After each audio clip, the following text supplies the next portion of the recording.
नमस्कार, मैं सुजल दवे। सरकारें तो नहीं मानेगी, पर आपको मान लेना चाहिए, देश में अभी आपातकाल जैसी स्थिति है। खुद देश की सर्वोच्च अदालत भी अब ये मानने लगी है। इंतजार है बस सरकारें मान ले। चारों ओर कोरोना ने त्राही त्राही मचाई है। अखबारों में समाचार कम, शोक संदेश ज्यादा आने लगे हैं। रोज सुबह पाठक अखबारों के पन्ने को इस तरह से पलटते हैं कि जैसे कोई अपना छूट नहीं गया सुनिश्चित कर लेना चाहते हैं। स्थिति बयां करते, अच्छा तो नहीं लग रहा, पर मैं जानता हूं आपको भी कुछ अच्छा नहीं लग रहा होगा। कोरोना की लहर देश में इस तरह छाई है जैसे विनाश करने की उसने ठान ली हो। देश का कोई कोना ऐसा नहीं जो दावा कर सके कि हम सुरक्षित हैं। शायद इसे ही कुदरत का प्रकोप कहा जाता होगा। पिछले साल की लहर और इस साल की लहर में काफी अंतर है। कोरोना से लड़ने से पहले एक अच्छे योद्धा की तरह आपको इसका भी अभ्यास करना होगा। पिछली लहर बच्चों को संक्रमित नहीं कर रही थी, पर इस बार लहर ने अपना कहर बच्चों के साथ साथ नौजवानों पर भी ढाया है। देश के हर कोने से बच्चों के संक्रमित होने की खबरें रोज बरोज बढ़ रही है। टाइम्स ऑफ इंडिया के 19 तारीख के अपने लेख में छापा था, कोरोना से सूरत में 296, बड़ौदा में 661 बच्चे संक्रमित हुए हैं, जिसमें से 580 बच्चे ठीक भी हुए। ये एक अच्छी खबर है। जो 81 एक्टिव मामले सामने आए, उसमें बच्चों की उम्र 10 साल तक की थी। अब याद कीजिए, पहली लहर में हम क्या कहते थे, बच्चों में ह्यूमिनिटी ज़्यादा होती है, इसीलिए उनके ऊपर संक्रमण का खतरा नहीं रहता। अब आंकड़ों पर नजर दौड़ाएंगे तो पता चल जाएगा इस बार की लहर कितनी खतरनाक है। पूर्व प्रधानमंत्री मनमोहन सिंह भी कोरोना से संक्रमित हुए। इस घटना का भी आपको अभ्यास करना चाहिए। मनमोहन सिंह पूर्व प्रधानमंत्री है तो सीधी बात है, वे सार्वजनिक स्थानों पर तो आम लोगों की तरह निकलते नहीं होंगे, हर किसी से मिलते भी नहीं होंगे, तो भी वो संक्रमित कैसे हो गए? क्या इससे ये सवाल खड़ा नहीं होता कि कोरोना क्या अब हवाओं में मिल चुका है? ये सारा रिसर्च मेरे सहयोगी धार्मिक ने तैयार किया है। आपका एंकर तो सिर्फ इसे प्रस्तावना के रूप में पढ़ रहा है। आज हम इसी पर बात करना चाहते हैं। कोरोना बच्चों के लिए क्यों खतरनाक साबित हो रहा है? इस पर बात करने के लिए मेरे साथ जुड़े हैं डॉक्टर कुसांग मोड। आप पीडियाट्रिशियन हैं और कोरोना से संक्रमित बच्चों का इलाज करते हैं। स्वागत है डॉक्टर आपका। मैं समय बर्बाद न करते हुए चर्चा की शुरुआत करूं, इससे पहले मैं दर्शकों की माफ़ी मांग लेता हूं कि तकनीकी कमियों की वजह से हमें आपसे दोबारा जुड़ना पड़ा। डॉक्टर साहब, आपको भी जो खेद हुआ उसके लिए मैं भी माफ़ी चाहता हूं। लेकिन आपसे मैं जानना चाहता हूं, मैंने नोटिस किया है कि भारत में ये जो दूसरी लहर आई है, जो काफ़ी खतरनाक बताई जा रही है और हम महसूस कर रहे हैं, इस बार मैंने बच्चे और नौजवानों को ज़्यादा संक्रमित होते देखा है। इसका मतलब ये नहीं है कि बड़े बुजुर्ग जो लोग हैं या 40 के ऊपर के लोग हैं वो संक्रमित नहीं हो रहे, लेकिन जो रुझान आ रहे हैं उसमें मैंने देखा है कि बच्चे ज़्यादा संक्रमित हो रहे। तो इस लहर की व्यापकता को देख के आप इसके लिए क्या जिम्मेदार मानते हैं? सबसे पहली चीज़ जो पहली आगे की लहर जो भी हुई है हम्म। और अभी की लहर में सबसे बड़ा जो चीज़ है जो है कि जो कोरोना वायरस में म्यूटेशन हुआ है। हम्म। म्यूटेशन के कारण जो चीज़ है वो वायरस की इन्फेक्टिविटी मानी कि वो एक आदमी को लगे तो वो कितने आदमी को फैला सकता है, वो बहुत सारी बढ़ गई है। हम्म। तो उसके कारण जो अगर घर में किसी एक आदमी को होता है तो वो तुरंत जल्दी से दूसरे सभी को इन्फेक्शन फैला सकता है। जो हम्म। पहले की जो वेव्स थी उसमें ये चांसेस कम रहते थे क्योंकि उसकी म्यूटेशन इतनी नहीं हुई थी। हम्म। बच्चों में जो चीज़ बात करें तो बच्चों में पहले इन्फेक्शन होते थे, बट उसमें जो भी सिम्टम्स मोस्टली बच्चों जो है एसिम्टोमेटिक यानी कोई भी प्रकार के लक्षण बिना बच्चे को वो इन्फेक्शन अंदर हम्म। बॉडी में रहते थे तो पता नहीं चलता था कि उसको हम्म। इन्फेक्शन हुआ है कि नहीं, और टेस्टिंग नहीं होते थे उसके कारण। और कुछ वो 20 to 30% में उसमें माइल्ड टू मॉडरेट सिम्टम्स रहते। इस बार हम्म। जो बच्चों में हुआ है उसमें सिम्टम्स आ रहे हैं। कुदरत की देन के कैसे अच्छा है कि उसमें माइल्ड टू मॉडरेट सिम्टम्स ही है।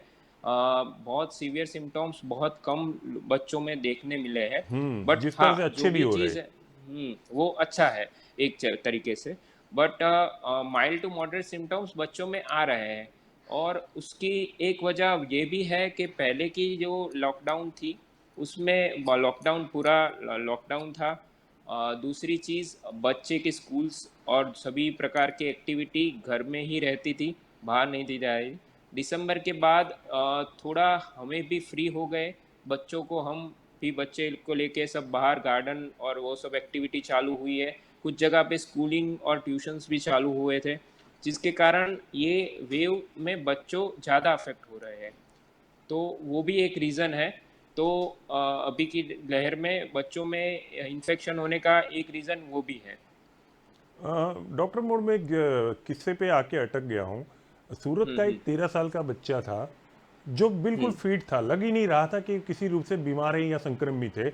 अचानक उसे हम्म। सांस लेने की दिक्कत होती है, परेशानी होती है, उसे अस्पताल में लिया जा रहा है। 2-4 घंटे, महज 2-4 घंटे ही उसका इलाज चला होगा और बच्चा हम लोगों के बीच में से चला जाता है। कोरोना हम्म। संक्रमित बताया जा रहा है। ये हम्म। वायरस इस तरह से बच्चों में क्यों काम कर रहा है? जैसे मैंने नोटिस किया है कि जैसे नौजवान को संक्रमित हुआ है तो उसे सांस लेने में दिक्कत होती है, उसे जुकाम होता है, खांसी होती है, आंखों में से पानी निकलता है, हम्म। आंखें लाल होती है, कुछ ना कुछ एक हम्म। सिम्टम्स बाहर आते हैं। लेकिन जो हम्म। सूरत के 13 साल के बच्चे का जो किस्सा हमारे सामने आया है, वो हम्म। वायरस को कोई एक नया रूप दे रहा है। मैं थोड़ा आप हम्म। मेरे हम्म। दर्शकों के लिए आपके माध्यम से इसको समझना चाहता हूँ। स्पेसिफिक वो किस्से में जितना मैंने जानकारी ली है, वो बच्चे को साथ में कोमॉर्बिडिक कंडीशन थी, मस्कुलर डिस्ट्रोफी शायद थी। हम्म। और उसके कारण बच्चे को पहले से कुछ रोग जो पहले से उसको था, हम्म। और उसके साथ बच्चे को कोरोना का इन्फेक्शन हुआ था, जिसके कारण बच्चे को जो रैपिडली उसका जल्दी से बच्चे को तकलीफ़ें ज़्यादा होने लगी, और उसमें हमें टाइम नहीं मिल रहा था। तो स्पेसिफिक हाँ, कोरोना इन्फेक्शन के कारण तकलीफ हुई थी बच्चे हम्म। को, पर साथ में दूसरी कोमॉर्बिड कंडीशन भी थी उसमें, स्पेसिफिक वो बच्चे को, जितनी मेरी इंफॉर्मेशन है उस हिसाब से। बाकी जनरल कंडीशन में हम बात करें, जो मुझे रूटीनली हम हम्म। पेशेंट्स देखते हैं, हम्म। उसमें सिम्टम्स बताए बच्चों में तो ऑलमोस्ट बड़ों के जैसे ही सिम्टम्स रहते हैं। डिफरेंस ये है कि बच्चों में वो सिम्टम्स कम कई बार दिखते हैं, कई बार हम अप्रिसिएट यानी जान नहीं सकते हैं। जैसे कि बच्चा छोटा बच्चा हो, सर दर्द नहीं बोल पाता है, वो हम्म। बच्चा ढील कमज़ोर रहता है। हम्म। बुखार हम नाप सकते हैं, हम्म। बट अंदर कोई कहीं पे दर्द होता हो या सांस की तकलीफ हो, तो वो बच्चा बता नहीं पाता है। तो हम्म। वो चीज़ है कि हम्म। उसमें वो सिम्टम्स थोड़े कम रहते हैं, यानी कि हम देख नहीं पाते। But hmm. ऑलमोस्ट जो बड़ों में होते हैं वो सभी सिम्टम्स बच्चों में होते हैं। मेनली बुखार रहना, और अभी के टाइम पे जो वेव है उसमें बुखार थोड़े ज़्यादा रहते हैं, 102 103 भी रहते हैं।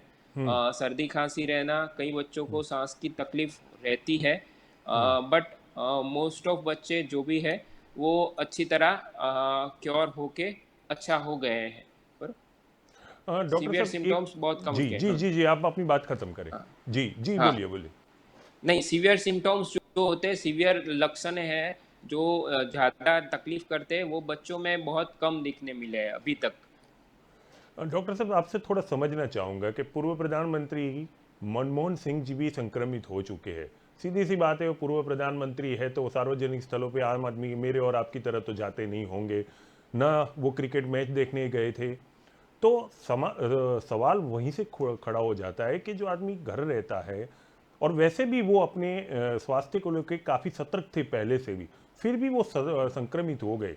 तो क्या ये वायरस है वो हवा में घुल मिल गया है क्या? किस तरह से वो संक्रमित हो गए, उसकी भी एक हिस्ट्री होगी जिस पर मैंने ध्यान नहीं दिया हुआ है। और पर आप इस चीज़ को किस तरह से देख रहे हैं? इस चीज़ को एक चीज़ है कि हाँ, उनकी सिक्योरिटी और ये सब चीज़ है, वो एक स्पेसिफिक किस्सा है, हम जनरलाइज उसके टर्म नहीं कह सकते। हम्म। बट कई बार ऐसा भी होता है जो हमने रूटीनली देखा है कि घर में उसके जैसे बच्चों या फिर बड़ों में भी घर के सभी आदमी उसके केयर सभी अच्छी तरह लेते हैं, सो जो भी प्रिकॉशन लेने होते हैं वो करते हैं। बट घर पे आने वाले कोई भी आदमी, यानी कि जो कोई काम करने आता हो, या फिर कोई कुरियर के कोई भी ऐसी चीज, कोई हम्म। भी आदमी किसी बाहर के का अंदर संपर्क में आके आने से। वो कहना बहुत मुश्किल है। कई बार जो है वो मोस्ट ऑफ एसिम्टोमेटिक भी होते हैं, यानी कि उनको कोई सिम्टम्स नहीं होता है, बुखार भी नहीं होता है, पर उनको वायरस उनके अंदर रहता है। तो वो भी जानने अजाने में उसको वो दूसरों को फैला सकते हैं। तो वो भी एक रीज़न हो सकता है। एग्ज़ैक्ट रीज़न तो जानना बहुत मुश्किल है, पर जो भी चीज़ है ये इन्फेक्टिविटी ज़्यादा थे, तो उसमें चांसेस भी ज़्यादा है कि दूसरों को इन्फेक्शन लग जाए। और अभी की टाइम पे जो वैक्सीनेशन चालू हुई है, तो अगर वैक्सीन ली है तो वो जो सीवियर सिम्टम्स आने में, यानी कि आईसीयू एडमिशन या फिर जो चीज़ है कि सीवियर सिम्टम, सीवियर बीमारी होने के चांसेस भी कम हो गए वैक्सीनेशन के कारण। तो उसमें माइल्ड सिम्टम्स रहते हैं। शायद हमें ऐसा लगे कि सर्दी खांसी है, कुछ ऐसा मेजर नहीं है, हम कोरोना नहीं है, और हम रूटीन वर्क करते हैं और उसमें किसी और के संपर्क में आ जाते हैं और उसको फैल जाता है। तो वो भी चीज़ है। थोड़ा फिर बच्चों के बारे में मैं जानना चाहूँगा। हाँ। वैसे मैं मनमोहन सिंह वाला जो सवाल था वो मैंने हम्म। जानने के लिए ही आपसे बीच में पूछ लिया था। मैंने राइट। नोटिस किया है जिस तरह से खबरें आ रही है, हमारी टीम जिस तरह से विजुअल लेके आती है, स्टोरियाज बनाती है, मैंने नोटिस किया है कि जैसे बच्चे को अस्पताल ले जाते हैं तो कुछ ही मिनटों में उसे ऑक्सीजन लेवल बहुत कम हो जाता है और उसे ऑक्सीजन देने की नौबत आती है। तुरंत बच्चों में ऑक्सीजन कम हो जाना किस तरफ इशारा करता है? आ, मैं वही फिर से रिपीट करना चाहूँगा कि जो आप है, जो बच्चे को ऑक्सीजन हाँ। लेवल कम हो जाना या सीवियर आईसीयू में एडमिट करना, ऐसे केसेस जो है ओवरऑल केसेस के हिसाब से बहुत कम हुए हैं अभी तक। बराबर, तो उसमें जो है, जो भी जिस बच्चों में ऐसा हुआ है, मोस्टली वो एडोलेसेंट, यानी कि 12-13 साल से बड़े बच्चे, जो कई बार एडल्ट की तरह बिहेव करते हैं, यानी कि उसकी उनकी बॉडी एडल्ट की तरह बिहेव करती है, बड़े लोगों की तरह बिहेव करती है। तो उसमें वो देखने को मिले हैं। और जो वो चीज़ है वो बहुत कम हुई है। और साथ में वो भी देखने को मिला है कि उसमें कोई दूसरा कंडीशन, कोई दूसरा रोग पहले से उसमें मौजूद हो, लाइक लंग डिजीज़ या हार्ट डिजीज़ उसमें हो, उसमें ज़्यादा ये सब तकलीफ़ें देखने को मिली हैं। और दूसरी चीज़ है पोस्ट इन्फ्लामेटरी सिंड्रोम, यानी कि कई बार कोरोना का इन्फेक्शन होने के तुरंत बाद या थोड़े दिन के बाद बॉडी का हाइपर रिस्पॉन्स, यानी कि इन्फ्लामेटरी सिंड्रोम के कारण, जो जिसको हम मेडिकल टर्म में multi systemic inflammatory syndrome in children बोलते हैं, मिसी, उसमें ये ज़्यादा देखने को मिला है। जो एज सच कोरोना इन्फेक्शन से ज़्यादा में जो इन्फ्लामेशंस हुए हैं, जो डैमेज हुआ है, उसके कारण देखने को मिले। उसमें ये सब सडन चीज़ होने का ज़्यादा देखने को मिले हैं, वो सब चीज़। अच्छा, अब डॉक्टर साहब, आप निजी अस्पताल में अभी बच्चों का इलाज कर रहे हैं, तो हर जगह की ये समस्या है। मैं केवल किसी एक शहर की बात करके इस प्रश्न को इतना सीमित नहीं करना चाहता, लेकिन ऑक्सीजन की कमियां महसूस हो रही है। हर अस्पताल ऑक्सीजन के लिए जूझ रहा है, मरीज जूझ रहे हैं। ऑक्सीजन सरकार जितना पॉसिबल होता है उतना मुहैया कराने की कोशिश भी कर रही है। लेकिन जब आपके वहाँ कोई दिक्कत न न हुई हो तो बहुत अच्छा है। अगर हुई है तो आप किस तरह से उस सिचुएशन में हैंडल कर लेते हैं? ये चीज़ है कि मैं बच्चों की बात कर रहा हूँ, तो अभी तक मुझे इतना मेजर कोई ऑक्सीजन लेवल वाला बच्चे को ज़रूरत पड़े ऐसा कुछ तकलीफ़ अभी तक नहीं आई है, बाय गॉड ग्रेस। बट अभी यहाँ पे इनिशियली पिछले हफ्ते में ही बहुत सारी हॉस्पिटल्स, जो बच्चों की आईसीयू हॉस्पिटल है, वो कोविड हॉस्पिटल में अभी कन्वर्ट हो रही है। और सभी बेड्स बढ़ रहे हैं बच्चों के लिए। तो हाँ, सुविधा सब चालू हो रही है। थोड़ा टाइम लग रहा है, बट सभी चीज़ धीरे धीरे हो रही है। साथ में नो डाउट सभी केसेस बढ़ रहे हैं, वो उसके सामने ये सब चीज़ थोड़ा हमें टाइम लेना लगेगा, पर वो हमें करना ही पड़ेगा, क्योंकि ये सब इस चीज़ के सामने बहुत लॉजिस्टिक प्रॉब्लम भी रहती है कि जिसके ऑक्सीजन सप्लाई की और वो सब। बट हो सके उतना ट्राई हो रहा है, सभी हॉस्पिटल्स भी वो ट्राई कर रही है कि वो सभी चीज़ उसको अवेलेबल करे और बच्चों को खास जो भी ज़रूरत है वो उसमें करें। तो स्पेसिफिक कोविड पर बच्चों में कोविड हॉस्पिटल भी चालू हो गई है, स्पेसिफिक अलग से कोविड हॉस्पिटल हो वैसी। डॉक्टर साहब, एक रेमडेसिविर जो इंजेक्शन है अपने साथ इतनी कहानियां जोड़ चुका है कि मैं ये सोच रहा हूँ कि इस पे आप शोधकर्ता पीएचडी क्यों नहीं कर लेते। इतनी सारी कहानियां है, बहुत कुछ इस पे लिखा गया है, बोला गया है, और लोग इस तरह से भाग रहे हैं जैसे हिमालय से संजीवनी उतरी है और सीधी रेमडेसिविर बन गई है। डॉक्टर भी लिख रहे हैं, एक तरीके से सरकार और डॉक्टर आमने सामने आ गए। सरकार कहते ही है कि आप हर किसी को न लिख के दे, डॉक्टर कह रहे हैं कि हमें किस तरह से इलाज करना है वो हमें आप ना सिखाए। तो रेमडेसिविर अपनी एक कहानी बनाकर बैठा हुआ है। मैं आपसे थोड़ा जानना चाहता हूँ, ये वाकई इंजेक्शन, और बीच में मैं आपको बताना भूल गया कि एक बयान गुरुवार को दूसरा भी आ जाता है कि रेमडेसिविर से जो डेथ रेट है वो कम नहीं होता है। ठीक है, तो मैं जानना चाहता हूँ, कोरोना को मात देने के लिए या उसको पछाड़ के स्वस्थ होने के लिए आप रेमडेसिविर को क्या देखते हैं, और रेमडेसिविर को किस श्रृंखला में रखना चाहेंगे? रेमडेसिविर जो है वो एंटीवायरल मेडिकेशन है, वायरस हाँ। के सामने लड़ने के लिए मेडिकेशंस है। हाँ। उसका स्पेसिफिक टाइम होता है और स्पेसिफिक इंडिकेशंस होते हैं। हम्म। जिस टाइम पे आप उसको दो तो उसका 100% इफेक्ट होती है। हम्म। उसके अलावा आप दो तो उसका कोई मेजर बेनिफिट नहीं रहता है। नुकसान शायद नहीं होगा पर बेनिफिट नहीं होगा जो फायदा भी नहीं चीज़। होगा। अब हाँ, फ़ायदा भी नहीं है। तो हम्म। जो चीज़ इस टाइम पे करने की ज़रूरत नहीं है, हम्म। यानी कि अभी हमारे हम्म। पास रेमडेसिविर की स्टॉक्स कम है, तभी हम्म। हमें सोच के यूज़ करनी चाहिए। बराबर। और मोस्ट ऑफ डॉक्टर्स है वो पूरी प्रोटोकॉल्स और गाइडलाइंस है कि कभी क्या यूज़ करना है, तो उस हिसाब से यूज़ कर रहे हैं।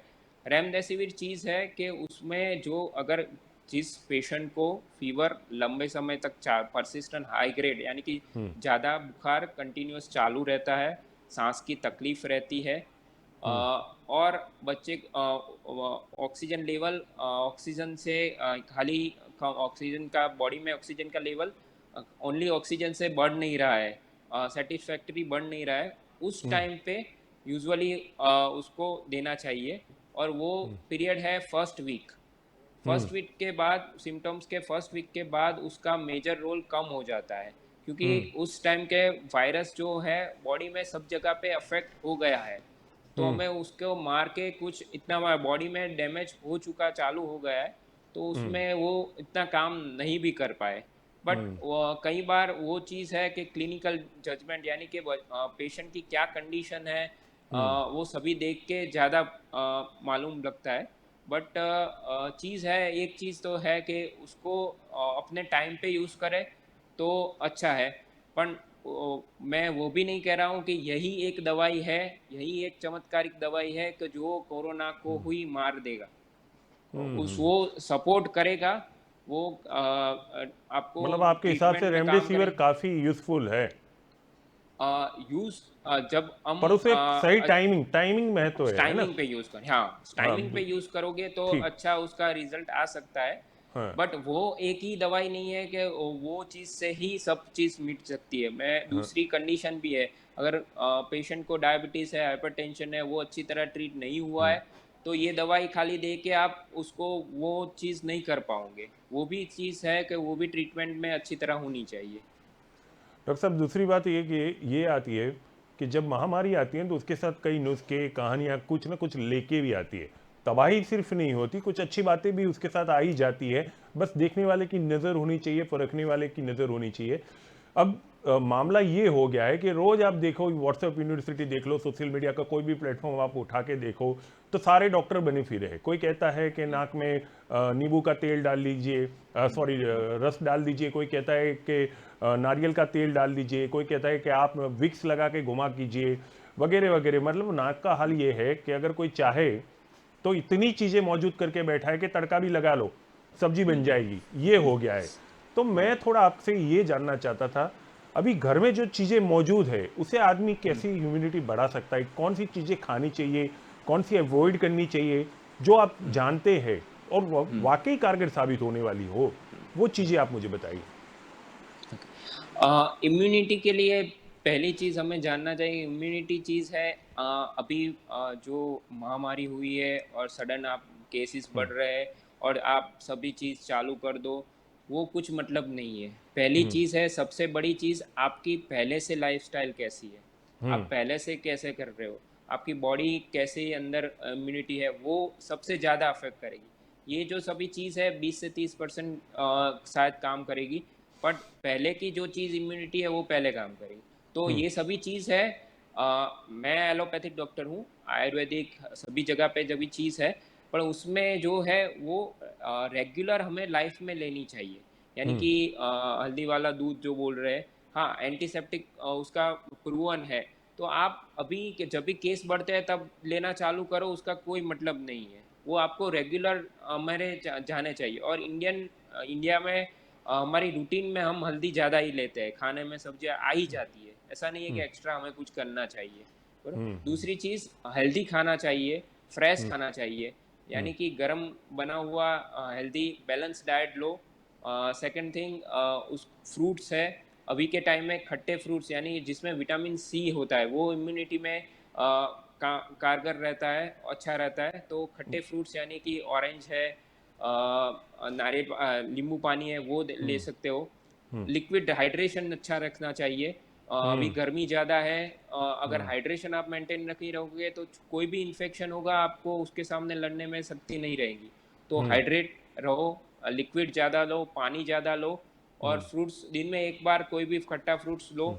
हम्म। इनफ विटामिन सी मिलेगा आपको, दूसरे कोई दवाई भी लेने की ज़रूरत नहीं है।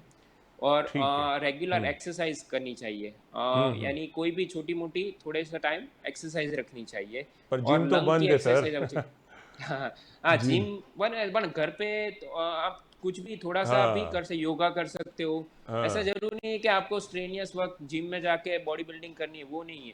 थोड़ा सा कोई भी थोड़ा सा आज घर पे आजू बाजू में थोड़ा सा वॉक करो, योगा करो, प्राणायाम करो, अनुलोम करो, जो लंग को मजबूत करता है। अभी कोरोना जो है लंग का डिजीज है, तो लंग आप मजबूत रखोगे तो अच्छा रहेगा। और जो भी बैड हैबिट्स है, यानी कि सिगरेट स्मोकिंग, ये सब चीज़ है, वो बंद हम्म। रखिए। ठीक है। अब जिस तरह के हालात देश के हैं या इस महामारी ने कर दिए है, इससे जो सवाल पूछने जा रहा हूँ वो थोड़ा मजाक सा ही लगेगा, फिर भी मैं अपनी और अपने दर्शकों की एक उम्मीद बनी रहे उसके लिए पूछ रहा हूँ सर, ये हालात पे जिस तरह से काम हो रहा है, आपको क्या लगता है कब तक ये नियंत्रण आ पाएगा? नियंत्रण यानी कि केसेस जो है वो हाँ। कम हुए थे, जो भी अभी बढ़ रहे हैं, मैंने आपको पहले बताया कि वो म्यूटेशन के है। म्यूटेशन होना यानी कि शरीर की रचना में चेंजेस होना, वो हम्म। सजीव की नेचुरल चीज़ है। हम्म। हमारे में भी म्यूटेशन आए हैं, तो वो चीज़ है, तो वो चेंज होते रहेंगे। और ये प्रकृति जो है वायरस में कॉमन है। कोई भी वायरस, आप इन्फ्लुएंजा का वायरस भी ले लो, तो उसमें भी पहले स्वाइन फ्लू था, बर्ड फ्लू आया, वो सभी चीज़ है, वो चेंज होती है, उस हिसाब से डिजीज़ चेंज हो जाते हैं, तो हम्म। उसकी सीवियरिटी बढ़ जाती है। तो ये वेव आने का रीज़न एक जो मेन साइंटिफिकली प्रूवन है, ये इसके कारण है। जी। सेकंड थिंग, हाँ, हर्ड इम्यूनिटी आए, जो चीज़ है कि 70 to 80% या तो लोगों को इन्फेक्शन उस टाइम पे हो जाए और हम्म। हेल्दी हो जाए, या फिर वैक्सीनेशन हो जाए, हम्म। तो शायद हम कह सकते हैं कि उसको हम ये डिजीज़ चला जा सके, यानी कम हो सके। चला जाने से अच्छा कम हो, वही है, क्योंकि वो रह भी सकता है, पर वो सिम्टम्स इतना नहीं करेगा, जितना नुकसान अभी कर रहा है वो ना करे, जो जी। पिछले जनवरी फरवरी में हुआ था थोड़ा। जी। हाँ, बोल लीजिए सर। नहीं, बस यही कि ये चीज़ है कि हाँ। धीरे धीरे कम इस तरीके से हो सके कि हम अभी लॉकडाउन सब बोल रहे हैं, लॉकडाउन, पर आप सेल्फ लॉकडाउन कीजिए। अगर आपको कोई भी तकलीफ हो, ऐसा कुछ सिम्टम्स लगे, आप घर पे रहिए, जिसको दूसरों को इन्फेक्शन ना लगे, मास्क हम्म। पहनिए। और हम्म। मेडिकल सारवार अभी टेलीकंसल्टेशन भी हो रहे हैं, तो फ़ोन पे भी ले लो, कि जिसके कारण आप बाहर ना जाओ और इन्फेक्शन ना फैलाओ। जी। डॉक्टर कुसांग, हम लोगों से बात करने के लिए, हमारे दर्शकों को जानकारी देने के लिए बहुत बहुत धन्यवाद आपका। आप अपना, अपने परिवार का और अपने मरीजों का ख्याल लेके, धन्यवाद आपका। तो धन्यवाद, दोस्त धन्यवाद जी, शुक्रिया। तो दोस्तों, ये थे डॉक्टर कुसांग। उन्होंने कहा है कि ह्यूमिनिटी बढ़े ऐसे खाना चाहिए, पर जरूरी नहीं है कि आज आप खा रहे हो और आप कोरोना से लड़ने के लिए काबिल हो जाएंगे। आप कल क्या कर रहे थे उसको भी देखा जाएगा। ये वायरस अभी कहर बनकर छा रहा है, हर जगह अपना तांडव दिखा रहा है। तब समस्या ये होती है कि उसे लड़े कैसे। अभी हाल फिलहाल लड़ने के लिए हमारे पास वैक्सीन है, और दूसरा है खुद की तालेबंदी कीजिए, बिना जरूरी घर से बाहर ना निकलिए, खुद को तालेबंदी में रखिए, मास्क पहनिए, हाथ धोते रहिए, वैक्सीन लीजिए। आज केवल इतना ही। के न्यूज़ में देश दुनिया की खबरें आप देखते रहिए। फिर में आप मिलेंगे। नमस्कार।